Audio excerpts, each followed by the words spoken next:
When you're preparing your sound for YouTube, you want your voice, or whatever you're demonstrating, to be quite high in level so that it can sort of compete with the advert that comes before it. You don't want somebody to turn it up and then can't hear it at all because they won't bother. People sometimes don't use headphones, they're just on their phone listening to the tiny little speaker that's inside it.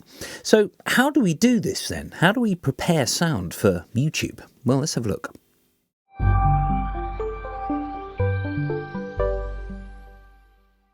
Here I have an AKG C3000 condenser mic, which is relatively low cost. You can pick one up on eBay for less than £100, and actually it's perfectly good, and that's what you're listening to me at the moment on.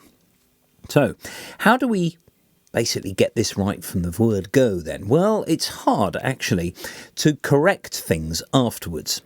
The proof is in the pudding, the initial recording. At the moment I'm about 10 inches from the mic, and I've got this little piece of stocking, which is a pop shield, which prevents the b sounds and all of the bass going into the mic, because you don't want that at all. We need a nice clean result.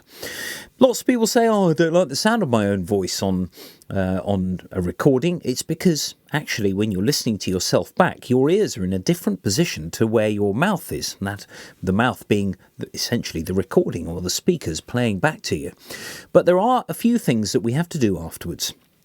However, if I move away from the mic, if I move over here somewhere and talk and demonstrating something, suddenly it becomes all echoey and not very nice. So if I'm talking about the record player up here and I've got a mic somewhere in the room, you can hear that it doesn't sound all that good. It becomes distant. It becomes quite hard to hear. Top frequencies disappear, you've got the room sound and all of that. Now, of course, that's desirable if you're recording a drum kit, for example, but when you have vocals and you're trying to demonstrate something, it needs to be really clean. Now, if I get up too close to the microphone like this, you get something called proximity effect, which is actually heightened levels of bass, and you're also risking the sort of sound, even with a pop shield. So don't lean into the mic like that. Of course, you can have the mic slightly off camera, but what you don't want to do is to have this situation where, and also when I was handling the mic there, you could probably hear a little bit of noise there as well. So it's very important to get these first things right before you begin. Now on the computer, I'm recording my vocals, I'm recording my voice, and I'm going to play this back. Now, the first part of this video has been maximized for YouTube, but from now on, it's not going to be. And I'm going to show you the processes by which we actually do the audio. So moving over to the computer now, I'm going to just maybe say a phrase first. I've used this one all the time. The quick brown fox jumps over the lazy dog. So let's have a listen to that back and put a little bit of processing on it. I've used this one all the time. The quick brown fox jumps over the lazy dog. So there's no compression there at the moment, there's nothing there, it's just literally as it went onto the computer. Maybe say a phrase first. So I'm just going to isolate this on the computer so we can see, as you can see, the recording level on the computer is quite low. And also when I said that, I realised I was away from the microphone, so actually I'm bending my own rules here.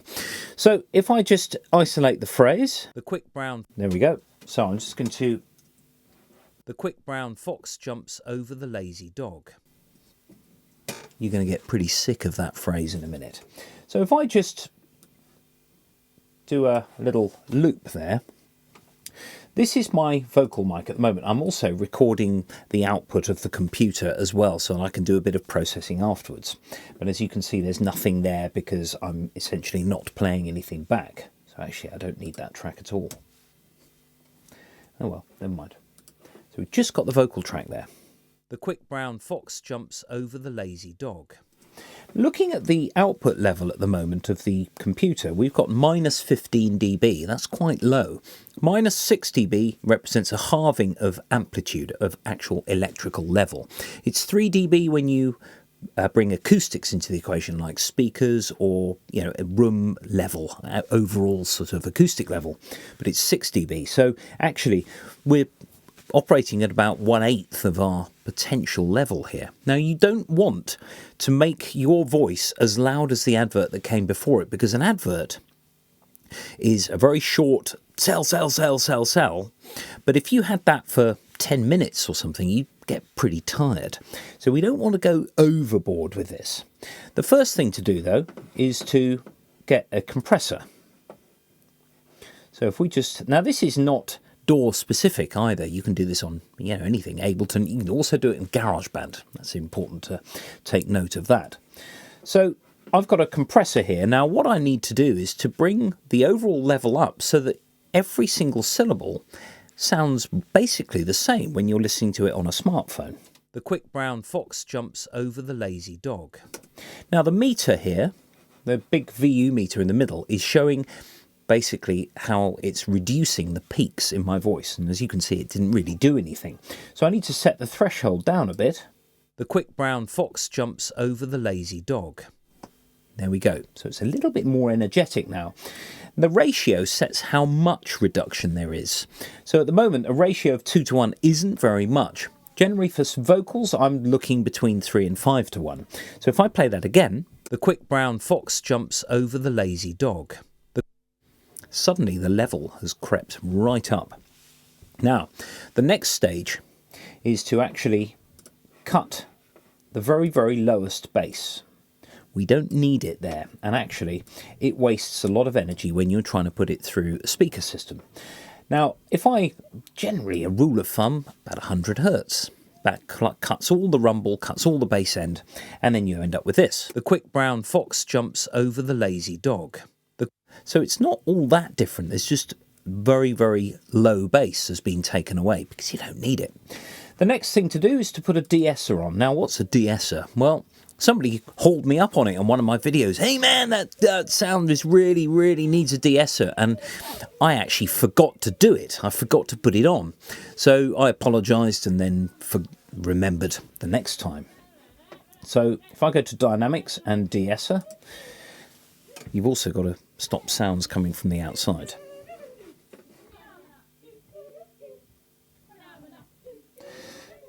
Yes, a 10-year-old child singing Mana Mana. So if I look at de-esser here, the quick brown fox jumps over the lazy dog. What it's done is it's taken any of the sibilants, the S sounds, away. Luckily my voice is, I've got a slight lisp with my S's, so it's less of a problem. But if you are Evan Davis, for example, the BBC presenter, that's some serious de-essing to do because he's got very clear S sounds in his voice. So when you look at this, the quick brown fox jumps over the lazy dog. What it's done is it's just rounded off. It's a compressor. It's a narrow band compressor, actually. It just takes the S sounds and reduces those. Then what I do to finish is, on the master, I'll find a limiter and just bring the overall level up, the quick brown fox, so that I'm making use of the full recording spectrum. The quick brown fox jumps over the lazy dog. Notice I didn't go all the way to the top with this because actually it really can, grind after a while. So there is a little bit about how I do vocal processing. So first things first, you've got to make sure that you're close to the mic and that you're speaking directly into it. Every time I turn to the computer to demonstrate something, you will have noticed a distinct roll-off in the treble response and increased echo. So it's really important. Of course, you can get those little tie clip mics, which actually are really convenient, but I do prefer speaking into a mic so that I haven't got sort of cables and things attached. So there we are, a little bit about sound for your YouTube videos.